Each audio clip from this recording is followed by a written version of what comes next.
अमेरिकी presidential election में Donald Trump इतिहास रच चुके हैं। व्हाइट हाउस में ट्रंप की वापसी कैसे हुई है, जीत के फैक्टर्स क्या रहे हैं, कैसे ओपिनियन पोल से लेकर एग्जिट पोल के आंकड़ों को ट्रंप ने गलत साबित कर दिया है, कैसे अमेरिका में ट्रंप कार्ड चल गया है, आपको डिटेल्ड रिपोर्ट दिखाते हैं।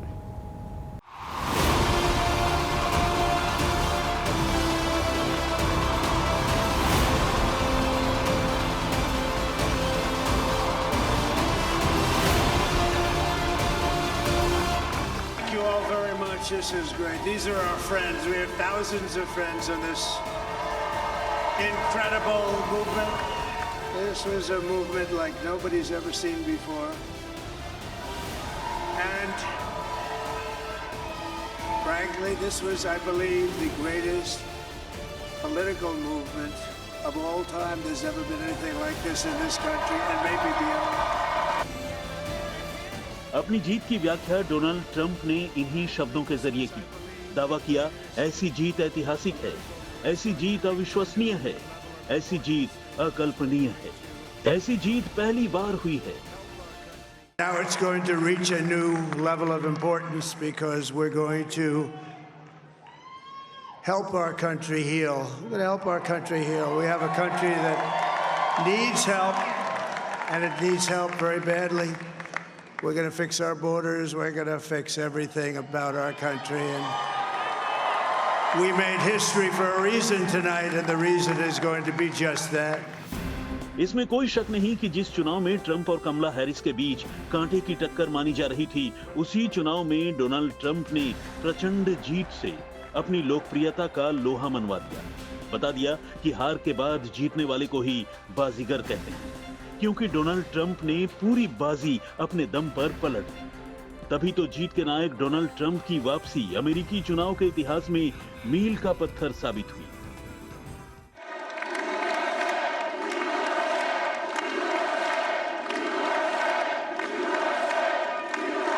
Well, I want to thank you all very much. दरअसल अमेरिका के प्रेसिडेंशियल इलेक्शन में जैसा कमबैक चुनाव हारने के बाद 130 साल पहले 1893 में ग्रोवर क्लीवलैंड ने किया था, ठीक वैसा ही कमबैक पूरे 130 साल के बाद ट्रंप ने 2024 में किया है, क्योंकि 2020 का चुनाव ट्रंप हार गए। We also have won the popular vote. That was great. Very proud of that.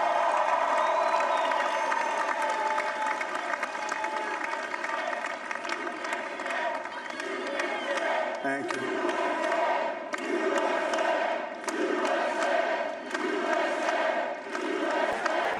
Thank you very much. Thank you. Winning the popular vote was very nice. Very nice, I will tell you.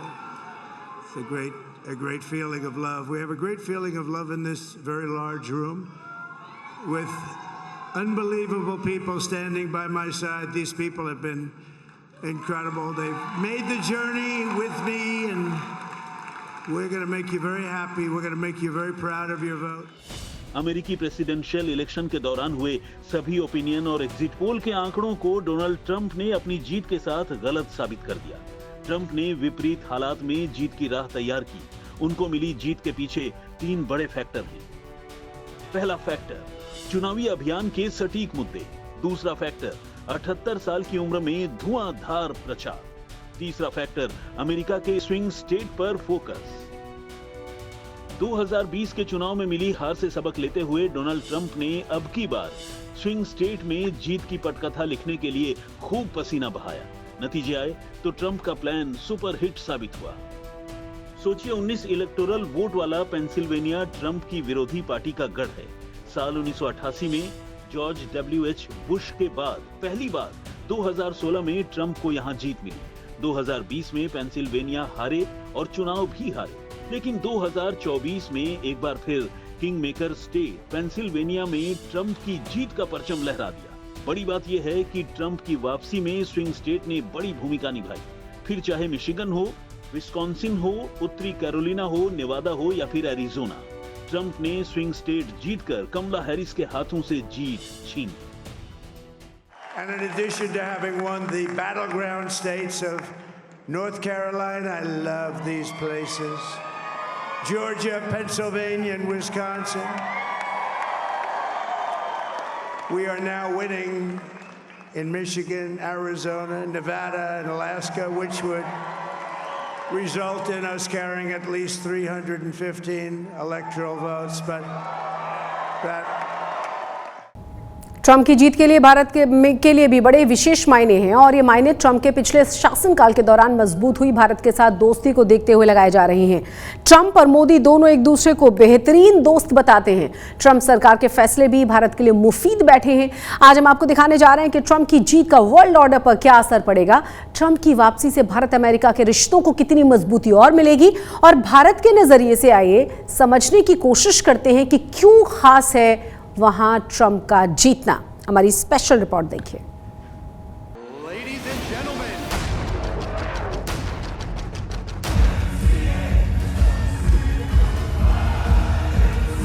magnificent victory for the American people.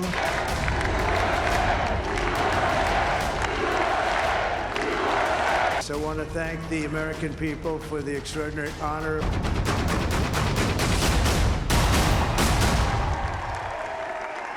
America में Capitol Hill का king लौट आया है। White house में the real Donald Trump की वापसी हो रही है। Result in us carrying at least 315 electoral votes. America में ट्रंप की वजह से भारत में खुशी भी है, उम्मीद भी, क्योंकि दोनों देशों के रिश्तों के 4 बड़े स्तंभ हैं। पहला ट्रेड यानी कारोबार, दूसरा है टेक्नोलॉजी, तीसरी एनर्जी और चौथा है रक्षा और सामरिक रिश्ते।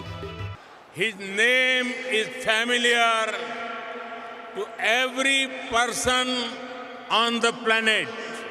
I present to you my friend, a friend of India, a great American president, Mr. Donald Trump.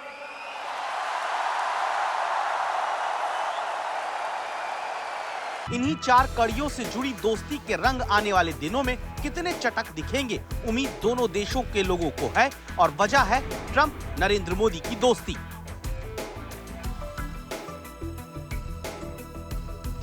पांच साल पहले टेक्सास के ह्यूस्टन में हाउडी मोदी से लेकर 2020 के कोरोना काल में अहमदाबाद के नमस्ते ट्रंप तक दुनिया ने कई मौकों पर मोदी और ट्रंप के रिश्तों की केमिस्ट्री बखूबी देखी है।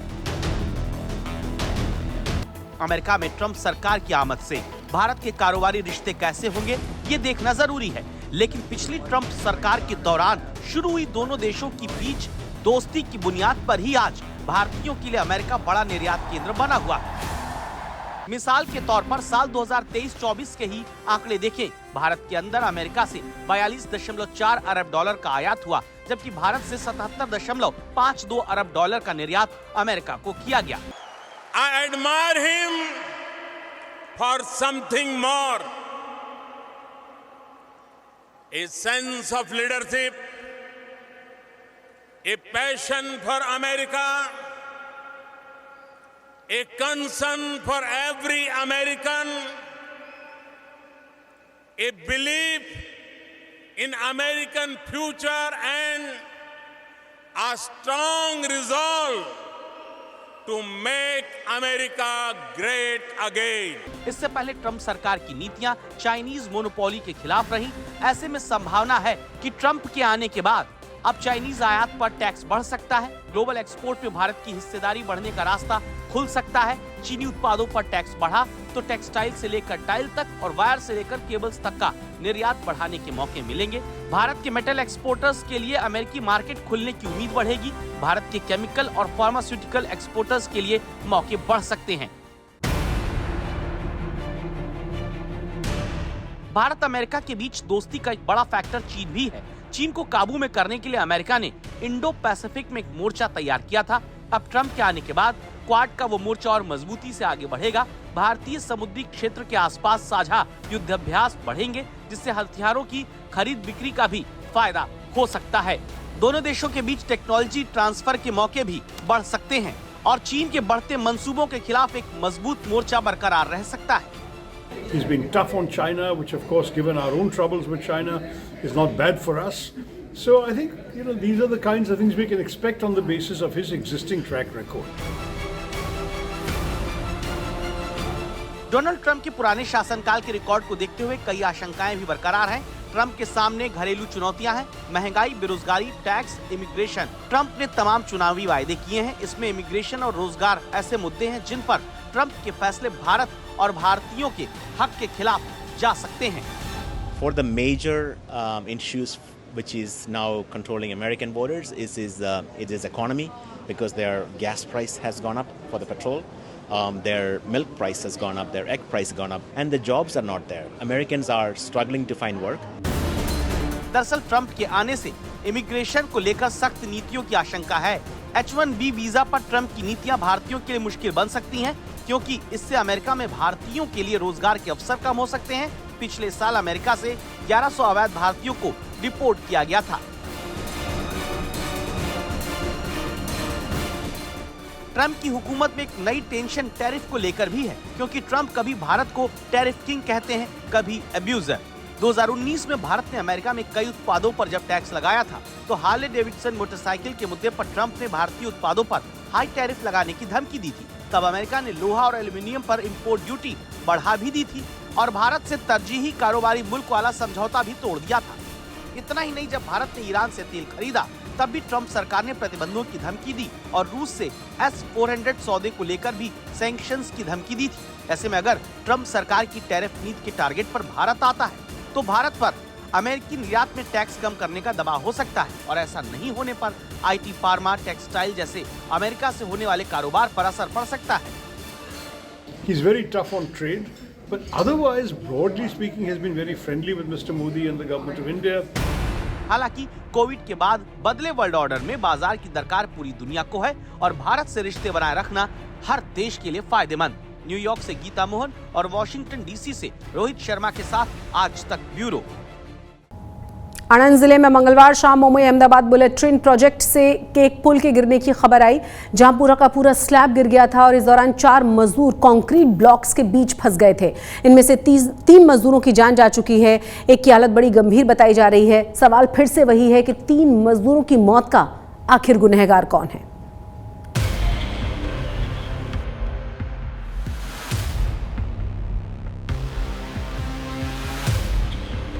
आनंद जिले में वासद के पास ये वही जगह है जहां बुलेट ट्रेन प्रोजेक्ट के एक अंडर कंस्ट्रक्शन पुल का स्लैब गिर गया और यहां काम कर रहे 4 मजदूर मलबे में दब गए। इस दर्दनाक हादसे की सूचना मिलते ही पुलिस, फायर ब्रिगेड और बुलेट ट्रेन के अधिकारी मौके पर पहुंच गए। 2 क्रेन और एक JCB की मदद से रेस्क्यू ऑपरेशन शुरू किया गया। रेस्क्यू ऑपरेशन के दौरान पहले 2 लोगों को निकालकर इलाज के लिए अस्पताल पहुँचाया गया, जिसमें से एक को डॉक्टर ने मृत घोषित कर दिया। इसके बाद इन बड़े बड़े पत्थरों के बीच से 2 और मजदूरों को निकाला गया, लेकिन तब तक दोनों की मौत हो चुकी थी। इस हादसे में कुल 3 लोगों की मौत हो गई, जिनमें से एक शख्स स्थानीय था। और बुलेट ट्रेन का काम चल रहा था और गड्ढर टूटा और क्रेन से टूटा तो पत्थर सब आ गया। 280 पत्थर था और इसका 1 टन का ज़्यादा वजन है, उसको सब तो नीचे है, उसको डूब गया। और मेरा भाई है, बड़े भाई चाचा का, और उसके आजू बाजू में जो ज़मीन पड़ा है अपनी है, वो देख रेख रखने के लिए है, बिगाड़ नहीं होता है, ऐसे देखने के लिए आता है।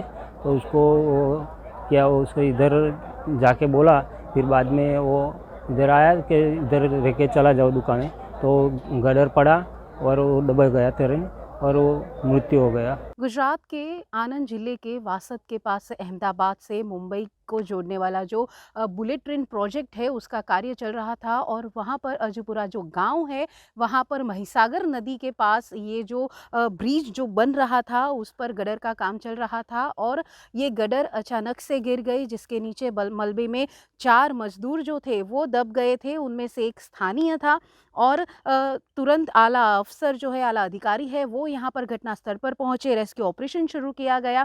स्थानीय लोगों ने भी रेस्क्यू ऑपरेशन में जो प्रशासन की है वो मदद की। आप देख सकते हैं यहाँ के दृश्य, किस तरह से ये जो पूरा गडर है वो गिर गया और जिसके चलते मलबे में जो है वो 4 लोग दब गए थे, जिनमें से 2 लोगों को सबसे पहले निकाला गया था और उन लोगों को अस्पताल में भर्ती करवाया गया था। उनमें से एक की मौत हो गई थी और बाद में 2 की जो डेड बॉडी है वो यहाँ से निकाली गई थी, जिसके चलते इस घटना में 3 लोगों की जो है वो मौत हुई है और एक जो है उसकी जो सारवार है वो अस्पताल में चल रही है। बताया जा रहा है कि जिस तरह ये स्लैब गिरा वहाँ मजदूरों को जाने की इजाज़त नहीं थी। इसके बावजूद वहाँ मजदूर कैसे पहुँचे, अब इसकी भी जाँच शुरू कर दी गई है। हमारे पास फायर ब्रिगेड में कॉल आया था कि भाई राजूपुरा के पास बुलेट ट्रेन का जो काम चल रहा है वहाँ से ब्रिज टूटा हुआ है, इसमें 3-4 आदमी दबा हुआ है। तो हमारी फायर ब्रिगेड टीम तात्कालिक दौरान यहाँ से, अभी दूसरे आदमी की भी जरूरत पड़ी तो फायर ब्रिगेड से दूसरी टीम आ गई यहाँ पर। और यहाँ पर आकर 5 के 15 आश्रय हमारे को कॉल मिला था। यहाँ आकर हमने जो मलबा जो क्रेन द्वारा हटाना था हटाया। National highway speed rail corporation इस हादसे में जान गंवाने वालों के परिजनों को 20-20 लाख रुपए मुआवजा देने की बात कही है। लेकिन सबसे बड़ा सवाल ये है कि आखिर किसकी लापरवाही से इतना बड़ा हादसा हुआ है, इन मौतों का गुनाहगार कौन है। आनंद से हेताली शाह के साथ आज तक ब्यूरो। मुंबई से अहमदाबाद के बीच देश की पहली बुलेट ट्रेन के कंस्ट्रक्शन का काम जोरदार तरीके से जारी है और इस बुलेट ट्रेन कॉरिडोर में 20 पुल नदियों पर बनने लगे हैं, जिनमें से 12 ब्रिज के निर्माण का काम पूरा हो चुका है और उम्मीद अब यह है कि 2026 तक मुंबई से अहमदाबाद के बीच बुलेट ट्रेन फर्राटा भरने लगेगी।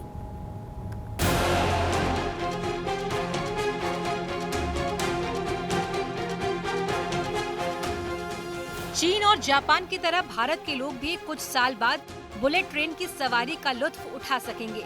National high speed rail corporation के मुताबिक Mumbai Ahmedabad bullet train corridor के बीच 20 नदियों पर पुल बनना है। इनमें से 12 ब्रिज के निर्माण का काम पूरा हो चुका है। अब सिर्फ 8 ब्रिज का कंस्ट्रक्शन बाकी है। इसके साथ ही 21 किलोमीटर लंबी टनल के कंस्ट्रक्शन का काम भी शुरू हो चुका है। इनमें से 7 किलोमीटर सुरंग का निर्माण समंदर के अंदर होना है। Mumbai Ahmedabad bullet train corridor 508 kilometre लंबा है। इस प्रोजेक्ट में गुजरात का 352 किलोमीटर और महाराष्ट्र का 156 किलोमीटर हिस्सा शामिल है। इसमें मुंबई, ठाणे, विरार, बोईसर, वापी, बिलीमोरा, अहमदाबाद, सूरत, भरूच, वडोदरा, आणंद, नडियाद और साबरमती जैसे 12 स्टेशन बनाने का प्लान है। मुंबई से अहमदाबाद के बीच देश की पहली बुलेट ट्रेन चलाने को लेकर national high speed rail corporation दिन रात एक कर चुकी है। NHSRCL की कोशिश है कि आने वाले कुछ महीनों में गुजरात के कुछ हिस्सों में बुलेट ट्रेन का ऑपरेशन शुरू कर दिया जाए। इसे देखते हुए निर्माण कार्य जोरों से चल रहा है। पीएम मोदी और जापान के पीएम शिंजो आबे ने सितंबर 2017 को अहमदाबाद में इस प्रोजेक्ट की आधारशिला रखी थी। पहली बुलेट ट्रेन साल 2022 तक चलाए जाने का टारगेट था, फिर इसे बढ़ाकर 2023 किया गया और अब उम्मीद जताई जा रही है कि 2026 तक इसे शुरू कर दिया जाएगा। बुलेट ट्रेन कॉरिडोर बनने के बाद मुंबई अहमदाबाद का सफर महज 3 घंटे में पूरा किया जा सकेगा। अभी नॉर्मल ट्रेन से इस सफर में 6 से 8 घंटे लगते हैं। इससे एक तरफ लोगों को अहमदाबाद से मुंबई जाने में आसानी होगी तो दूसरी तरफ कमर्शियल एक्टिविटी में भी इजाफा होगा। आज तक ब्यूरो।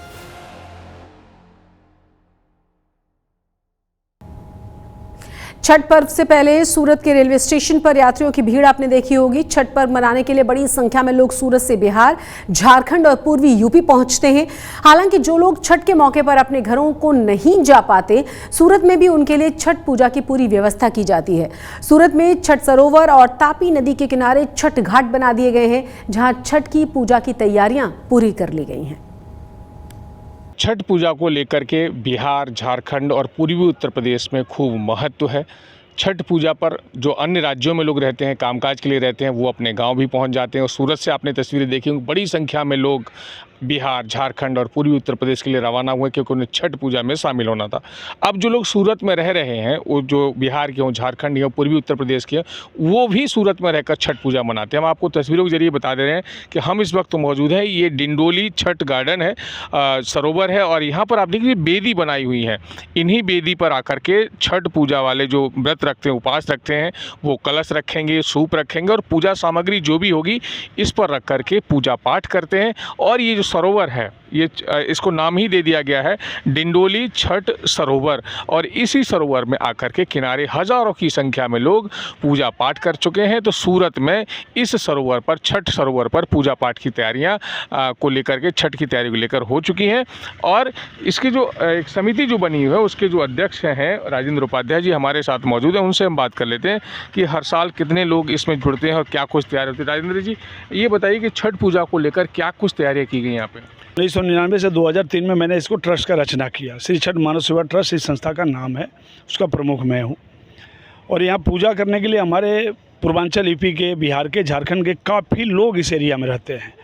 तो यहाँ पर आते हैं। तो ये तालाब हमने बनवाया, तो तालाब बनने के बाद इसको मैंने घाट भी बनवाया। तो घाट कॉरपोरेशन नहीं बनाई, घाट बनवा करके फिर हम लोगों ने इसमें पूजा पाठ चालू किए।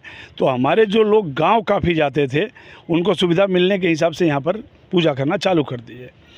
इसके बाद में हमारे साथ कॉरपोरेशन की पूरी टीम रहती है, पुलिस प्रशासन रहती है, फायर ब्रिगेड रहता है, मेडिकल की टीम रहती है। हर व्यवस्था सरकार की तरफ से उपलब्ध कराई जाती है। तो बिल्कुल आपने सुना राजेंद्र उपाध्याय जी को, और हम आपको तस्वीरों के जरिए एक बार फिर बताने की कोशिश कर रहे हैं कि ये डिंडोली छठ सरोवर है। और इसी सरोवर पर, जैसा राजेंद्र उपाध्याय जी बता रहे, करीबन 50,000 लोग छठ पूजा के दिन यहाँ पर उमड़ते हैं। तो बिहार के लोगों में खास करके, जैसे उपाध्याय जी बता रहे थे, कि अपने आप पे बड़ा महत्व है। और ये महत्व अब जहाँ भी लोग बिहार के लोग रहते हैं, पूर्वांचल के लोग रहते हैं, वहाँ भी अपने इस महत्व को लोगों को समझाने का प्रयास करते हैं और अपनी आस्था को के तौर पर त्यौहार को मनाते हैं। संजय सिंह राठौड़, सूरत, आज तक।